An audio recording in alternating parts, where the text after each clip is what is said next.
mata kuliah sistem pendukung keputusan, mata kuliah ini akan membahas tentang konsep sistem pendukung keputusan serta penerapannya. Secara khusus, mata kuliah ini akan diberikan kemampuan dalam hal membuat model solusi, terutama dalam kasus-kasus tertentu yaitu model bisnis, dengan menerapkan prinsip-prinsip sistem pendukung keputusan. Di antaranya menggunakan penerapan model seperti SAW, lalu ada TOPSIS, lalu ada HP, ada WP, PM, dan terakhir ada MORA. Lalu pada mata kuliah sistem pendukung keputusan ini memiliki yaitu capaian pembelajaran mata kuliah atau CPMK. Namun sebelum itu saya akan menyebutkan beberapa CPL dalam mata kuliah ini. Yang pertama adalah mampu memahami, menganalisis, dan menilai konsep dasar dan peran informasi dalam mengelola data dan memberikan rekomendasi pengambilan keputusan pada proses dalam sistem organisasi. Lalu yang kedua, mampu mengambil putusan secara tepat dalam konteks penyelesaian masalah di bidang keahliannya, berdasarkan hasil analisis informasi dan data. Yang ketiga, mampu merancang dan menggunakan database serta menganalisis data dengan alat dan teknik pengolahan data. Yang keempat, mampu menerapkan metodologi pengembangan informasi enterprise beserta alat pemodelannya meliputi pengembangan informasi berorientasi objek, lalu sistem development lifecycle atau DLC, dan terakhir adalah pengembangan agile. CPMK pada mata kuliah ini, yaitu yang pertama adalah mahasiswa mampu menilai peran informasi dan dalam memberikan rekomendasi pengambilan keputusan di organisasi. Yang kedua, mahasiswa mampu menjelaskan konsep pengambilan keputusan dalam konteks penyelesaian masalah di bidang keahliannya. Yang ketiga, mahasiswa mampu menganalisis informasi dan data untuk memahami masalah secara mendalam. Yang keempat, mahasiswa mampu mengevaluasi berbagai alternatif solusi berdasarkan hasil analisis informasi dan data. Yang kelima, mahasiswa mampu merumuskan dan mengambil keputusan yang tepat penyelesaian masalah di bidang keahliannya. Yang keenam, mampu menggunakan database. Yang ketujuh, mahasiswa mampu menganalisis kelebihan dan kekurangan dalam pengembangan sistem berorientasi objek (SDLC) dan pengembangan agile berbasis design thinking dalam konteks proyek tertentu. Mata kuliah ini menggunakan buku referensi. Salah satunya adalah buku saya yang pernah saya buat, yaitu tentang sistem pendukung keputusan dan beberapa penelitian yang pernah saya tuliskan, lalu beberapa haki tentang sistem pendukung keputusan. Pada materi perkuliahan sistem keputusan dilakukan selama 16 kali. Yang pertama adalah membahas tentang konsep manajemen support system, lalu membahas mengenai konsep sistem pendukung keputusan, manajemen data, manajemen model, analisis sistem pendukung keputusan, lalu studi kasus sistem pendukung, lalu ada UTS, analisis pendukung keputusan, analisis sistem pendukung keputusan, lalu analisis pengembangan sistem pendukung keputusan, antarmuka user dalam sistem pendukung keputusan, executive information system, lalu belajar tentang sistem pendukung keputusan organisasi, yang terakhir diakhiri dengan UAS. Demikian deskripsi tentang mata kuliah sistem pendukung keputusan yang akan dilakukan selama 1 semester. Terima kasih. Assalamualaikum warahmatullahi wabarakatuh. Selamat pagi. Sehat semuanya? Oke. Pada mata kuliah sistem pendukung keputusan ini, sebelum kita memulai pelajaran hari ini, alangkah baiknya kita berdoa. Nanti akan dipimpin oleh Mbak Rafika. Silakan untuk Mbak Rafika. Oke teman-teman, sebelum kita memulai pelajaran hari ini, alangkah baiknya kita berdoa. Berdoa menurut agama dan kepercayaan masing-masing.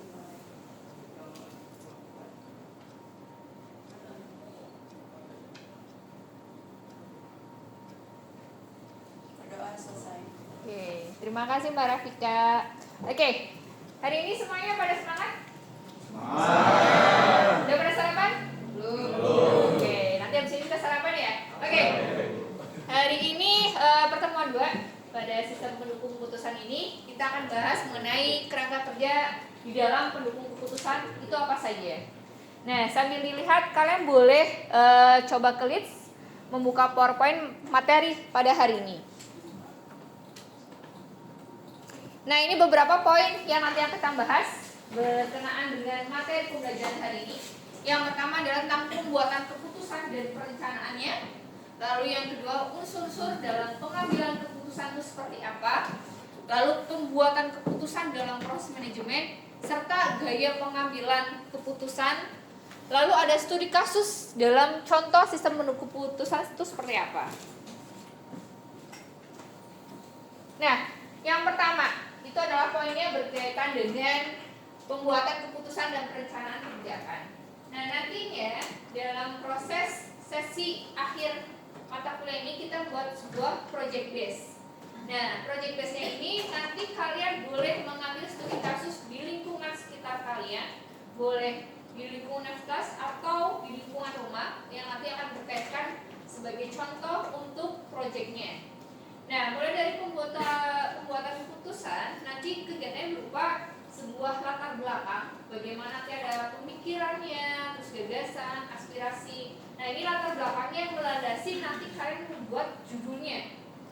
Lalu ada perencanaan. Nah, perencanaan adalah proses pembuatan keputusannya. Jadi kayak pedoman itu seperti apa. Lalu ada kebijakannya atau serangkaian keputusan.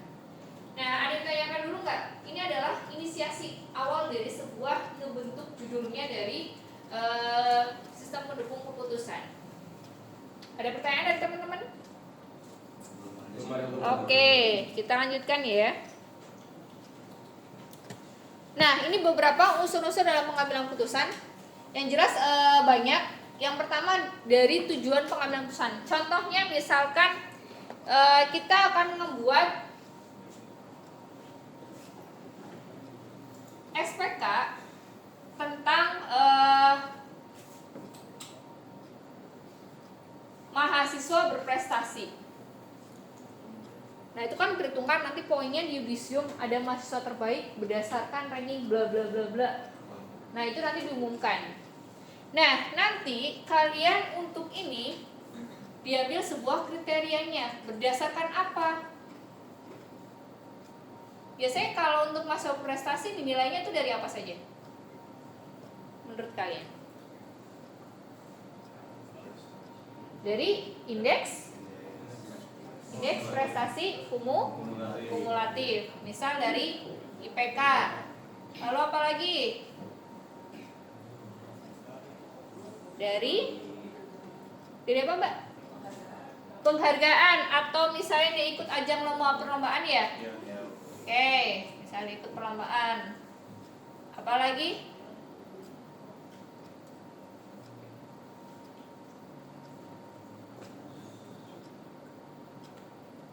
Boleh dilihat dari penghasilan orang tua nggak? Enggak. Kalau misalnya dilihat dari dia rajin kuliah, presensi, enggak juga. Bisa nggak? Bisa ya? Kehadiran kan? Apalagi?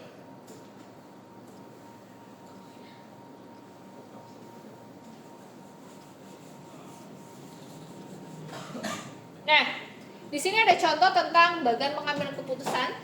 Mulai dari pertama adalah dia membuat intelijen fase, yaitu fase awal atau dia fase inisiasi. Mulai dari adanya latar belakang, lalu di sini ada desain. Desain itu mulai tadi ada formulasi kayak misalnya dia TAM atau HP. Lalu di sini ada pemilihan solusinya bagaimana model setelah dia dilakukan pembobotan. Kalau sukses berarti bisa diimplementasikan. Kalau gagal maka solusinya bagaimana? Kembali lagi ke awal. Ada yang di sini bisa kasih contoh ke Ibu? Tadi contohnya tentang misal mahasiswa berprestasi. Ada yang mau kasih contoh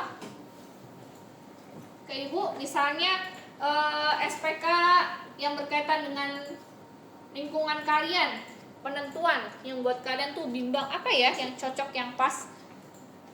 Ada yang kasih contoh ke Ibu? Coba Masnya. Silakan. Mau apa contohnya? Mungkin sistem siskamring ya Bu.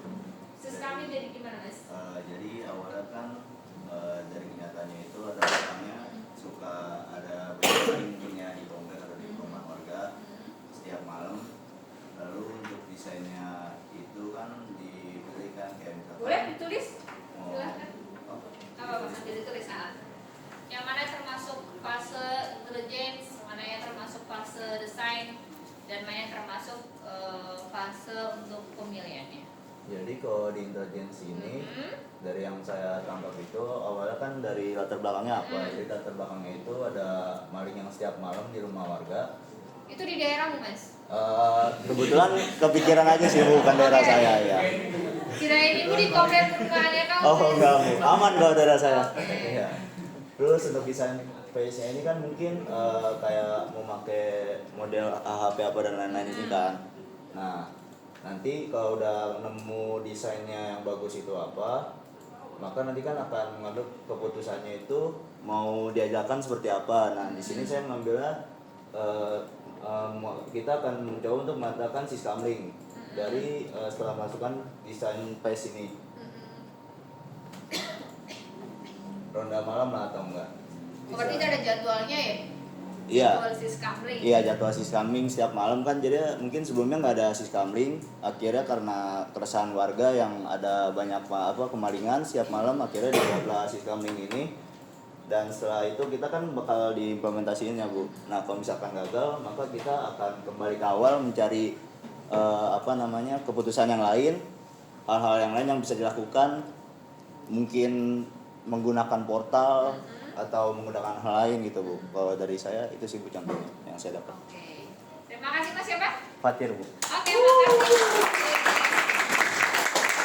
Mas Fatir tadi ngasih contoh tentang keresahan mungkin di lingkungan komplek rumahnya berkaitan banyak kejadian kasus pencurian. Jadi alangkah baiknya bagaimana dibuat sebuah sistem pendukung putusan yang nantinya didesain sebuah sistem yang membantu RT atau RW nih.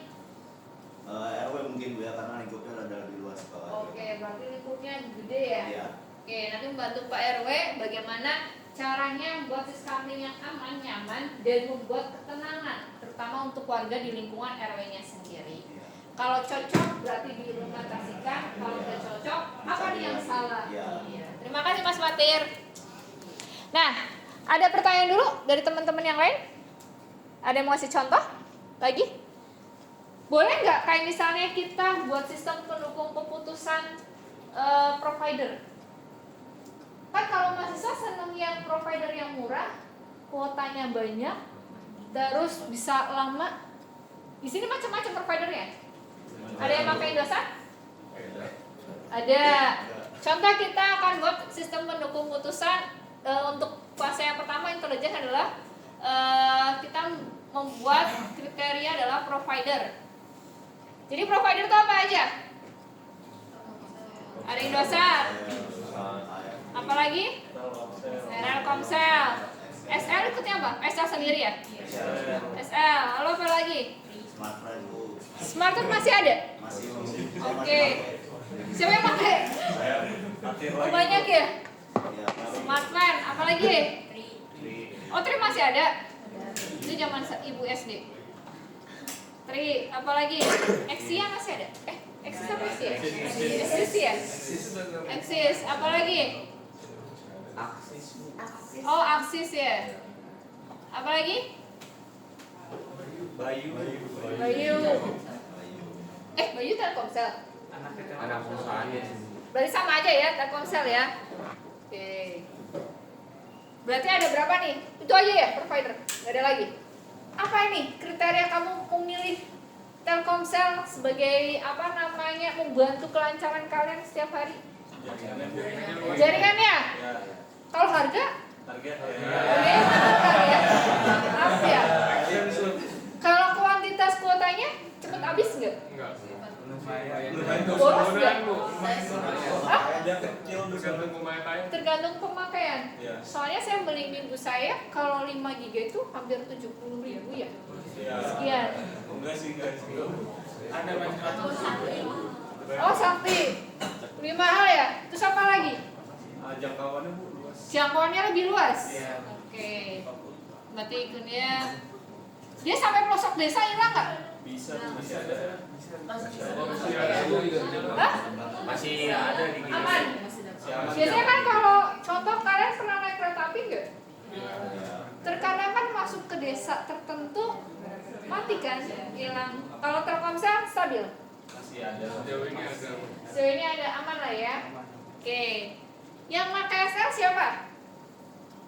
Satu. Kenapa? Kenapa Mbak? SL? Banyak bonus kuotanya gitu. Waduh, ada bonusnya. Apalagi Mbak yang jadikan nanti kriteria kita? Harganya juga lumayan terjangkau. Lebih murah? Enggak terlalu Mahal banget, tapi stabil semuanya. Oke. Yang smart fan? Sendiri. Waduh, apa Mas Fatir? Kenapa alasannya? Sebenarnya karena dulu pas zaman covid tuh smartphone lagi bakar uang, jadi kan lagi Bakar murah-murahnya. uang? Iya, Waduh. jadi dia tuh jadi lagi murah-murahnya gitu Bu. Berarti harganya jatuh banget Iya, ya? jatuh banget, kayak lagi narik peminat orang lah gitu. Hmm. Waktu itu tuh harga yang murah terus juga dapat unlimited kuota sama 30 hari. Itu harganya murah banget. Terus juga 50.000 dapat? Hah? 50.000 dapat? Di bawahnya Bu. Waduh. 38,5 malah. Murah banget ya?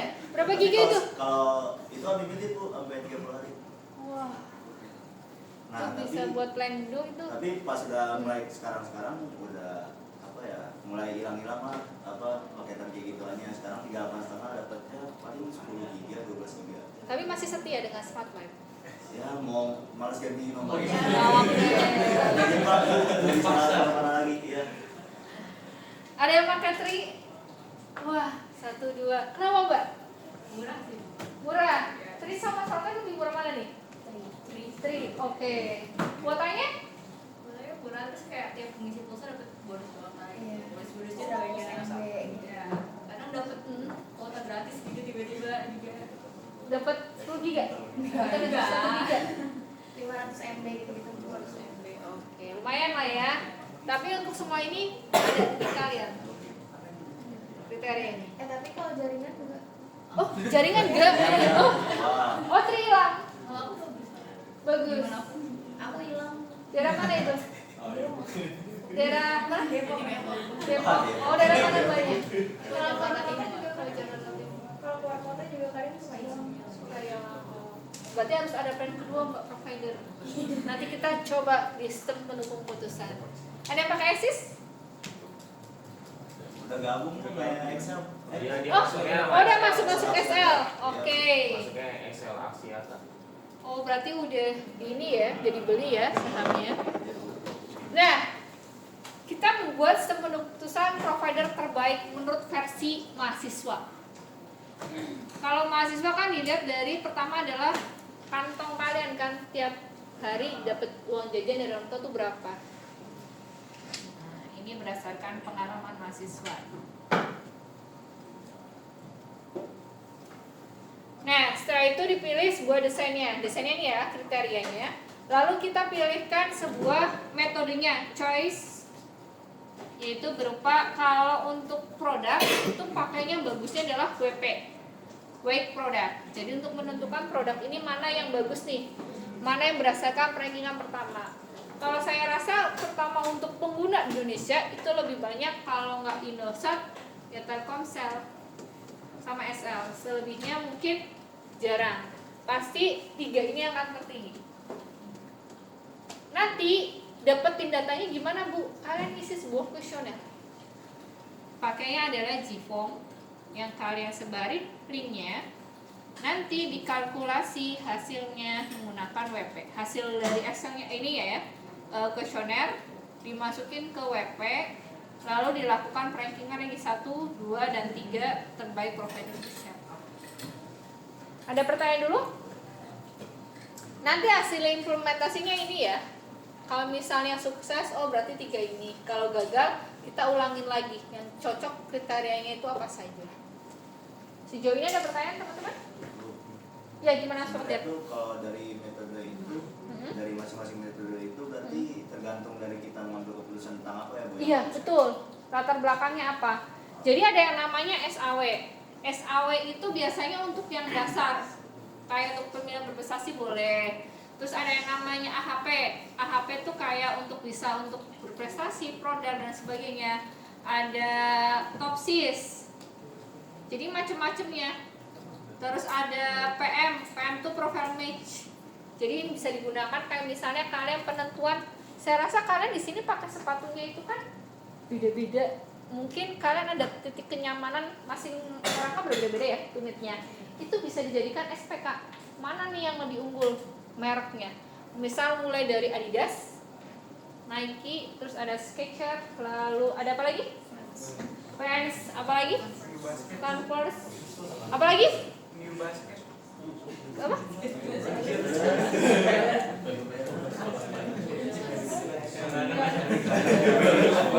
Oh, lagi juga.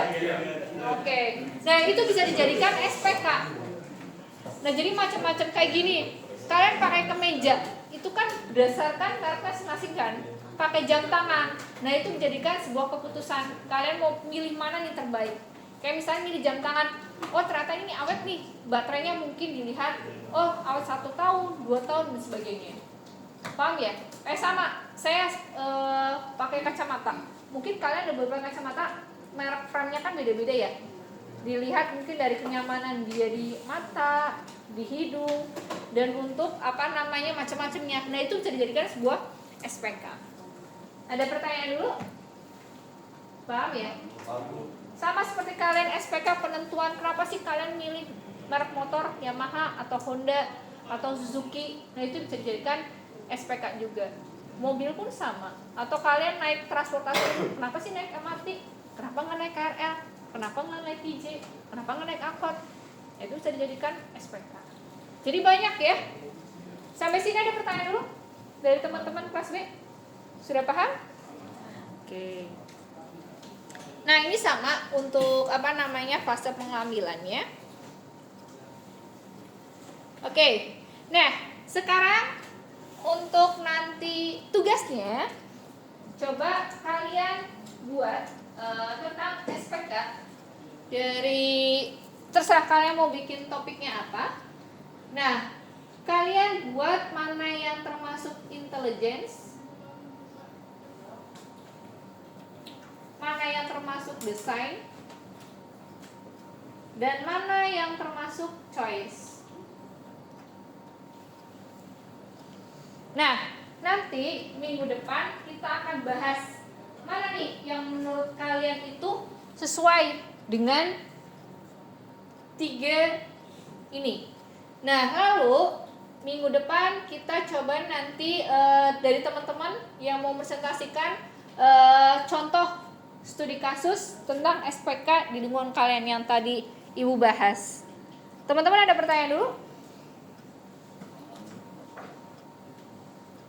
Atau masih kurang paham tadi contoh-contoh tentang SPK mulai dari dia fase perancangannya, terus fase awalnya atau intelligence, lalu ada pemilihan, lalu implementasi, kayaknya cocok atau enggak nih? Bagaimana teman-teman? Aman? Yang lain gimana Mas? Itu dibuatnya secara rinci atau? Kita nanti coba buat secara rinci. Nah, minggu depan kalian nanti dibikin PowerPoint ya, karena nanti dibuat untuk presentasi. Nah, di sini. Nah, nanti dibuat fase intelligence yang tadi kan Ibu kasih contoh tentang provider ya. Nah, nanti kamu di sini apa sih yang melandasi kenapa kamu membuat misalnya sistem pendukung keputusan, ada provider, contoh sepatu deh yang baru. Apa yang melatar belakangi? Mungkin karena tumit kaki setiap orang kan tingkat kenyamanannya itu berbeda-beda. Nah, boleh jadi sebuah landasan. Lalu di sini desainnya, kamu bikin sebuah kriterianya. Kriterianya itu berdasarkan yang tadi harga. Kan rata-rata orang yang pertama ngeliat adalah harganya. Masuk nggak ke kantong kalian atau tidak? Lalu yang kedua adalah dari bahannya atau sol. Biasanya kan kalian cross check dulu nggak sih? Dicoba dulu nggak sih per tiap merek, si A, si B, sampai si Z. Kan dilihat, oh ternyata pas kita masukin ke kaki, oke, nyaman. Terkadang nggak cocok nih, kita coba ganti produk lain. Nah, kayak gitu. Nah, ini untuk choice-nya kalian boleh, tadi buka contoh ya, ada SAW, ada Topsis, lalu ada WP, ada PM, lalu ada AHP, ada Mora yang terbaru. Nah, Silahkan kalian boleh, menurut kalian kayaknya yang paling bagus untuk berdasarkan judul saya nih Bu adalah metode ini. Karena apa? Berdasarkan metode ini sudah menjelaskan bahwa misalnya metode Mora itu metode yang sedang trending sekarang nih Bu, jarang digunakan dan memang masih kecil untuk melakukan misalnya penelitian tentang ini. Nah, kayak gitu. Nah, lalu hasil dari nanti penentuan ini akan diimplementasikan. Dia sukses atau gagal. Kalau sukses berarti berhasil. Kalau gagal kita ngulangin lagi dari awal. Seperti itu. Bagaimana Mas? Nah, yang lain? Oke. Nanti kita minggu depan tugasnya ini ya. Nah, nanti kalian dibikin PowerPoint. Nanti kita akan presentasikan mana nih yang kalian yang kurang paham bagian mana saja. Seperti itu. Oke, sebelum itu kita presensi. Sebentar, Ibu akan lakukan presensi. Oke, teman-teman kelas B, tadi kita sudah membahas pertemuan 2 hari ini. Yang pertama adalah studi kasus tentang kepengurusan. Di awal dari mulai fase apa yang pertama? Intelijen. Intelijen itu ngapain aja? Latar belakang yang mendasari kalian membuat sistem hukum. Yang kedua, desain. Desain itu berkaitan dengan apa aja? Kriterianya. Kalau untuk choice, metodenya. Habis dari choice diapain? Implementasi. Sukses atau gagal. Minggu depan tugasnya tadi ngapain aja? Membuat SPK di lingkungan kalian. Bebas ya dibuat nanti PPT, dan minggu depan kita presentasi sedikit berkaitan dengan materi hari ini. Oke, dari teman-teman ada pertanyaan lagi? Bagaimana, Mbak Aziza? Per individu. Nah, nanti kita coba dari video ini sudah cocok. Oh, judulnya udah paham. Nah, nanti pas kita UAS, oh seperti ini nanti finishnya, seperti itu. Teman-teman lain ada pertanyaan? Mbak Diva ada pertanyaan? Oke, yang lain? Sudah paham Mas ya? Berarti kita presentasi masing-masing.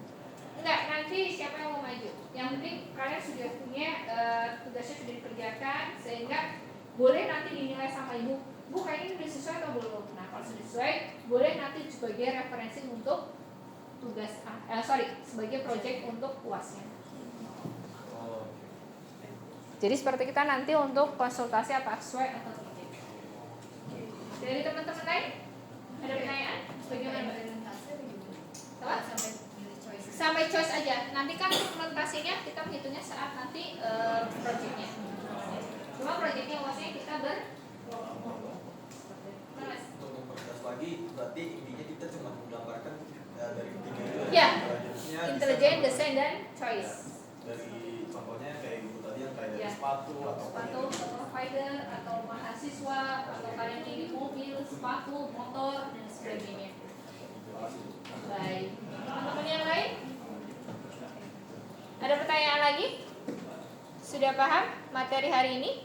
Sudah. Oke. Terima kasih untuk anak-anak materi pembelajaran hari ini. Sebelum ini kita berdoa dulu untuk menutup perkuliahan hari ini. Oke, Mbak Rafika boleh dipimpin? Oke teman-teman, karena perkuliahan ini sudah selesai, angka baiknya kita tutup dengan berdoa menurut agama dan kepercayaan masing-masing di bumi.